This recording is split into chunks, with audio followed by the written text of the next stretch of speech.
जहाँ तक इसके जो फ़ज़ाइल फ़वाइद का ताल्लुक़ है, एक फ़ायदा ये कि अगर इंसान पर तंगदस्ती है, गुरबत है, फ़क्र फाका है और वो चाहता है कि मानवी और मादी दोनों एतबार से मालदार हो जाऊँ, ज़ाहिर बातिन के एतबार से गिना मिल जाए, तो 2 रकात नमाज हाजत की नीयत से नफिल पढ़े। अच्छा और हर रकात में सूरह फातिहा के बाद 7 मरतबा ये सूरह कौसर पढ़े। अच्छा हाँ, और जब सलाम फेरे तो ये जो दुआ है, अल्लाह मकफ़िनी बि हलाली का न हरामी का व अगनी बि फजल का अमन सिवा का, ये हदीस की दुआ है। ये दुआ जो है 11 मरतबा पढ़े। अच्छा पढ़ के जो है अल्लाह से खैर मांग ले, तो इसकी पाबंदी कर ले। ये 41 डेज़ की नीयत से शुरू कर ले, इंशाअल्लाह ज़बरदस्त इसका नफ़ा है कि आप ये खुशहाली के जो है दस्तरखान बिछ जाएंगे, अल्लाह ऐसा खैर कसीर अल्लाह अता फरमाएंगे। और दूसरा फ़ायदा ये कि अगर जो सर में दर्द है और सर का दर्द जाता नहीं है, दवाएं भी इस्तेमाल कर रहा है, हर तरह के टोटके कर लिए, जाता नहीं है, तो सूरह कौसर जो है 7 मरतबा पढ़ के, खुद पढ़ के दम कर ले या कोई दूसरा पढ़ के उसके ऊपर ये 3 मरतबा फूंक दे, तो इंशाल्लाह 2-3 दफ़ा करने पर जो है कैसा भी सर का दर्द होगा वो ठीक हो जाएगा। सुभान अल्लाह। सूरह कौसर। और तीसरा, अगर पेट में दर्द है, पेट में दर्द है या अल्सर की तकलीफ आमतौर पर हो जाती है, उसकी जलन है, तो 7 मरतबा यही सूरत जो सूरह कौसर पढ़ के एक चुटकी नमक यूँ ली और पढ़ के उसके ऊपर दम किया और वो चाट दी। अच्छा या किसी दूसरे ने पढ़ के दम किया और उसको चटा दी, बच्चा है या बड़ा है, तो जनाब वो 1-2 दफ़ा चटाने में ही इंशाल्लाह जो है उसके पेट का दर्द ख़त्म हो जाएगा। अगर सुबह चटा दी है, अब दूसरी चुटकी शाम को चटाएं, तो इंशाल्लाह जो 2-3 दिन में ही जो किसी किस्म की पेट की तकलीफ जो वो रफ़ा हो जाती है। और एक फ़ायदा ये कि अगर दुश्मन है और वो सताता है, तंग करता है, हर तरह तकलीफ़ पहुँचाता है, तो रोज़ाना 41 मरतबा ये जो है सूरह कौसर पढ़ी जाए। ख़ास तौर पे वो दुश्मन कि जो सिर्फ अकेला नहीं है बल्कि पूरा एक जो है वो जत्था है दुश्मनों का, वो मिल के आपके ख़िलाफ़ प्लानिंग करते हैं, मिल के आपके ख़िलाफ़ जो है वो जोड़ तोड़ करते हैं, तकलीफ़ पहुँचाते हैं। तो ऐसे जत्थे को तोड़ने के लिए, ताकि आपस में एक दूसरे के दुश्मन हो जाए और ये इनका जो है वो शराज़ा बिखर जाए, तो 41 मरतबा आपने इसी नीयत से पढ़ना है कि ताकि इनका आपस का जो जोर है वो तशद्दुद का शिकार हो जाए। अच्छा है तो ये 41 मरतबा पढ़ें, अव्वल आखिर 11 मरतबा दुरूद शरीफ ये पढ़ के जो दुआ कर लें, इंशाअल्लाह ये 21 दिन करेंगे। 21 दिन के अंदर ही अल्लाह तबारक व तआला किसी भी किस्म की जो है वो साजिशी लोग होंगे उनको अल्लाह तबारक व तआला तितर बितर कर देंगे। सुभान अल्लाह। ये इसका नफ़ा है। और एक इसका फ़ायदा ये है कि अगर इंसान जो है इसको 313 मरतबा पढ़े, रोज़ 313 मरतबा पढ़े, तो किसी भी किस्म की हाजत है, किसी किस्म की कोई बीमारी है या किसी भी किस्म के दुश्मन है, हर चीज़ से अल्लाह तबारक व तआला आपको महफूज रखेंगे। उसमें आप अपनी भी नीयत कर सकते हैं, अपने बीवी बच्चों की नस्लों की भी नीयत कर सकते हैं। 313 दफ़ा रोज़ाना सूरह कौसर पढ़ने का एहतमाम। सुभान अल्लाह। और अव्वल आखिर जो 11 मरतबा दुरूद इब्राहिमी पढ़ें और पढ़ के अल्लाह से दुआ करते रहें। इंशाअल्लाह अल्लाह की रहमत से किसी भी किस्म का दुश्मन ठहरेगा नहीं और ना कोई दुश्मनी कर पाएगा। और इसी तरीके से अगर जो है कोई बीमारी और तकलीफ पहुँचने का ख़तरा है तो वो भी दूर हो जाएगा और आप महफूज रहेंगे। सुभान अल्लाह। ये इसके फ़वाइद है। और बाकी जहाँ तक इसके ख्वाब में ताबीर का ताल्लुक़ है, एक इसका मतलब है कि अल्लाह तबारक व तआला इसको मालदार बनाएंगे और इसका माल जो है वो अल्लाह के रास्ते में ख़र्च होगा। अल्लाह इसको जो अपने रास्ते में ख़र्च करने की तौफ़ीक़ अता फरमाएंगे। और दूसरा मतलब ये है कि इसके जो दुश्मन है वो मगलूब और ज़ेर होंगे। अच्छा जो दुश्मन है जिसको सताना चाहते हैं या दुश्मन इन पर हमलावर होना चाहते हैं, अल्लाह तबारक व तआला इसको दुश्मनों से महफूज रखेगा और ये जो है दुश्मनों से महफूज रहकर बल्कि दुश्मन ही जो नुकसान उठा के वहाँ से दौड़ेंगे। अच्छा ये इसका मतलब। और तीसरा मतलब यह है कि अल्लाह दीन और दुनिया और आखिरत की सारी खैरें इसको अता करेंगे, बशर्तिया कि ये ईमान और अमल साले के रास्ते पर कायम रहेगा। यानी फसल्ली रब्बिका वनहर, ये जो हकीकत बयान की है ये इसके ऊपर अगर कायम रहेगा। और लिरब्बिका की कैद चूँकि इसमें लगाई रब के लिए, इसका मतलब रिया के लिए ना हो, रज़ा के लिए हो। रज़ा के लिए इसकी ये इबादत कुर्बानी वो रज़ा के लिए होनी चाहिए अल्लाह की, ये दुनिया के रिया के लिए ना हो। बस ये अगर करेगा इसका मतलब ये है कि अल्लाह तबारक व तआला दीन दुनिया की खैर इसको अता फरमाएंगे। सुभान अल्लाह। ये इसके ख्वाबों में ताबीर। सुभान अल्लाह। छोटी सी सूरत, कुरान की सबसे छोटी सूरत और इतने कसीर इसके फ़ायदे हैं। बिल्कुल। तो माशाल्लाह नाज़रीन, ये सूरतों का जो तज़किरा है ये हमेशा हमें एक नया इंसाइट देता है कुरान की और एक नया शौक़ और वलवला पैदा करता है। और ये देख लें आपकी सबसे छोटी सूरत, इसके भी किस कदर मुनाफ़े हैं। तो अक्लमंद इंसान तो वही है कि इनको अपनी ज़िंदगी में जल्द अज जल्द इनको शामिल करे और इनके फ़वाइद ज़्यादा से ज़्यादा हासिल करें। आज हम बात करेंगे अल्लाह तबारक व तआला के अस्माए हुस्ना में से 16वें नंबर के नाम पे। तो वह कि 16 नंबर है इस नाम का और ये अल वहाबू। अल वहाबू ये नाम जो है अल्लाह तबारक व तआला का कुरान करीम में 3 मरतबा आया है मुख्तलिफ जगह पर, और इसका माना होता है सब कुछ अता करने वाला, सब कुछ अता करने वाला, उसको वहाब कहते हैं। और अल्लाह तबारक व तआला की ज़ात वहाब है, इसका मतलब कि वो ज़ात कि जो हर तरह की नेमत हर वक्त हर लम्हा और हमेशा देती रहती है, उसको वहाब कहते हैं। इसलिए उलमा ने लिखा है कि वहाब अल्लाह तबारक व तआला के अलावा किसी और को नहीं कहा जा सकता, क्योंकि वहाब का मफहूम ही ऐसा है कि जो अल्लाह ही की ज़ात है, जो हर किस्म की नेमत देती है, हर वक्त देती है, हर लम्हा देती है और हमेशा देती रहती है। अब ये तो किसी बड़े से बड़े सखी दाता के अंदर ये तपड़ नहीं है, लिहाजा वहाब जो है वो अल्लाह के साथ ख़ास है। चुनांचे पुकारा भी जाए तो अब्दुल वहाब कह के पुकारना बेहतर है, क्योंकि वहाब सिर्फ अल्लाह ही की ज़ात है, कोई और नहीं है। हाँ, कोई और आदमी जब देता, किसी को तोहफ़ा दे दिया, हदिया दे दिया, तो उसको वाहिब कह सकते हैं, वाहिब।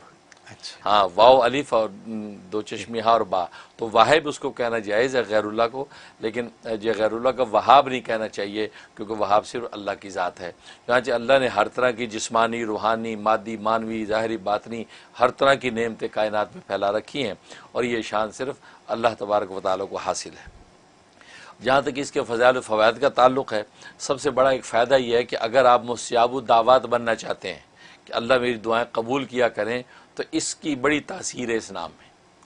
सबसे आसान अमल यह है कि हर नमाज के बाद 7 मरतबा पढ़ें, सिर्फ 7 टाइम पढ़ना है। जब आप दुआ करने लगे तो 7 मरतबा या वहाबू पढ़ें, उसके बाद अपनी दुआएं मांगें। तो क्या कि 5 नमाज़ों के अंदर आपने गोया कि 7 मरतबा या वहाबू का विर्द करना है, तो इंशाअल्लाह आपको अल्लाह तबारक व तआला मुस्ताजब दावत के मुकाम पर कायम कर देंगे। सुभान अल्लाह। वरना इसी अमल को इस अंदाज से भी किया जा सकता है कि आपके नाम के जो आदाद हैं वो आप निकाल लें कि मेरे नाम के आदाद में 313 बन रहे हैं या 515 बन रहे हैं। अब उतनी तादाद में आप किसी एक नमाज के बाद, फजर की नमाज हो बहुत अच्छा है, या असर की नमाज हो तो बहुत अच्छा है, वरना फिर अपनी सहूलत से कोई वक्त रख लें, तो उतने जो है अदद के मुताबिक जो है इसका आप विर्द करें। और इसका जो अदद है वो 14 है, 14 इसका अदद है। हाँ, और इसका जो है वो मुफरद अदद जो है 5 बनता है, क्योंकि 1 और 4 को जमा करें 5 बनता है। तो लिहाजा किसी भी अमल के जब आप करेंगे इसको, तो 5 दिन में उसके असरात ज़ाहिर होने लगते हैं। तो ये इसमें ज़बरदस्त बात है। तो ये वहाब इससे पढ़ सकते हैं। और दूसरी इसके अंदर तासीर है कि अगर तंगदस्ती है, रिज़्क़ की फरावानी नहीं है, परेशानी है, उसके लिए 1414 दफ़ा का ये अमल ईशा के बाद का है। अव्वल आखिर 14 ही मरतबा दुरूद शरीफ, यानी जो इसका अदद है उसी की तादाद को सामने रख के आपने 1414 दफ़ा पढ़ना है, अव्वल आखिर 14 दफ़ा दुरूद शरीफ के साथ। और ये आपने जो है 41 डेज़ की नीयत से शुरू करना है। तो मैंने बताया हर 5 दिन के बाद इसकी तासीर ज़ाहिर होती है। लिहाजा उसी तरह आप खुद देखते रहेंगे इंशाअल्लाह कि 5-5 दिन के बाद उसके अंदर इंशाअल्लाह तरक्की और तासीर बढ़ती जाएगी। ये इसमें और एक फ़ायदा इसके अंदर ये है कि अगर कोई मुश्किल पेश आई हुई है और मुश्किल टलने वाली नहीं है, बहुत इंसान बेबस हो गया है, उसके लिए किसी खुले मैदान में चला जाए, खुले मैदान में जाके हाथ उठा ले अल्लाह के आगे, और हाथ उठा के 101 दफ़ा इसका विर्द करे, आसमान को देखे और या वहाबू पढ़ता रहे। अव्वल आखिर 11 मरतबा दुरूद शरीफ पढ़ के अपने चेहरे पे हाथ फेर ले, इंशाअल्लाह इस 7 दिन के अंदर अंदर या 5 दिन के अंदर अंदर आपकी मुश्किल टल जाएगी। सुभान अल्लाह। इसके अंदर ये तासीर है।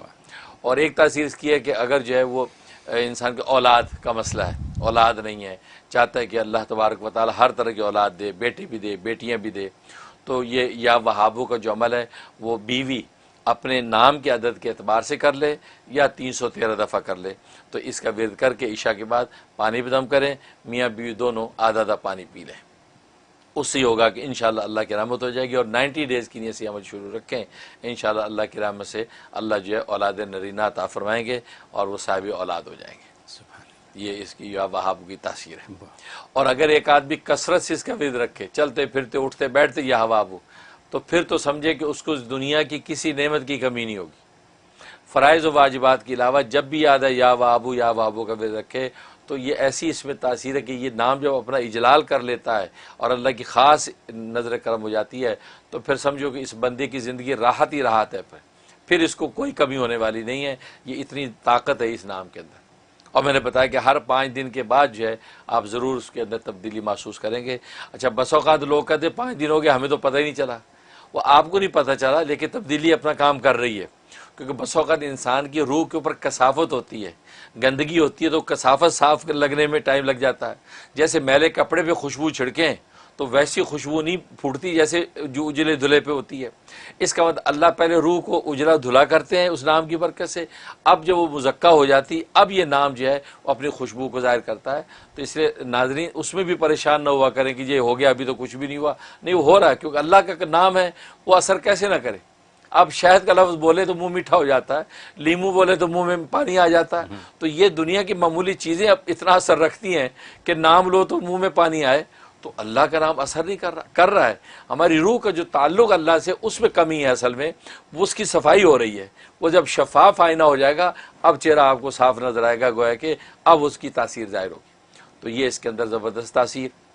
और उसके अलावा जहाँ तक ख्वाब में ताबीर का ताल्लुक़ है, इसका मतलब है कि ये शख्स अगर बे औलाद है तो अल्लाह तबारक व तआला की तरफ से इसको साहिब औलाद होने की बशारत है, और दोनों तरह की औलादें इसको मिलेगी, लड़के भी लड़कियाँ भी, दोनों तरह की औलादों से अल्लाह इसको जो है नवाजेगा। एक मतलब ये। दूसरा मतलब यह है कि अगर इसे ख्वाब में इस नाम को देखा या सुना तो मतलब है कि अल्लाह तबारक व तआला इसकी दीन दुनिया दोनों के अंदर राहत ही राहत पहुँचाएंगे। गोया कि रब्बना आतिना फिद दुनिया हसना व फिल आखिरती हसना वक़िना अज़ाबन्नार, ये दोनों जगह हसना की बशारत इस आदमी को मिल रही है। लिहाजा हस्ब तौफीक सदका निकाल दे और 2 रकात नमाज शुक्राना अदा कर ले, ताकि अल्लाह तबारक व तआला की तरफ से हसना वो इसके लिए फ़ैसला हो जाए। सुभान अल्लाह। ये हज़रत आपने ज़िंदगी को आसान करने का बहुत आसान तरीक़ा बता दिया है। या वहाबो तो बहुत आसान सी बात है। सिर्फ एक क्लैरिफिकेशन चाहूँगा आपसे, वो ये कि जो अपने नाम के आदाद ना निकाल सकें उनके लिए 313 बिल्कुल, बस ये मतलब कम से कम 313 दफ़ा, और चलते फिरते करते रहें तो बस कोई कमी नहीं होगी, फिर तो कोई कमी नहीं होगी। बहुत खूब, सारी मुश्किलों के हल है अल्हम्दुलिल्लाह। और ये आप ही बताते हैं, आपसे पता चल जाता है सबको। बहुत खूब। दिल चाह रहा है इस पे बात करूं, लेकिन कॉलें भी हैं। ये बात इतनी इम्पोर्टेंट हो गई कि इस पे बात हो सकती है बड़ी।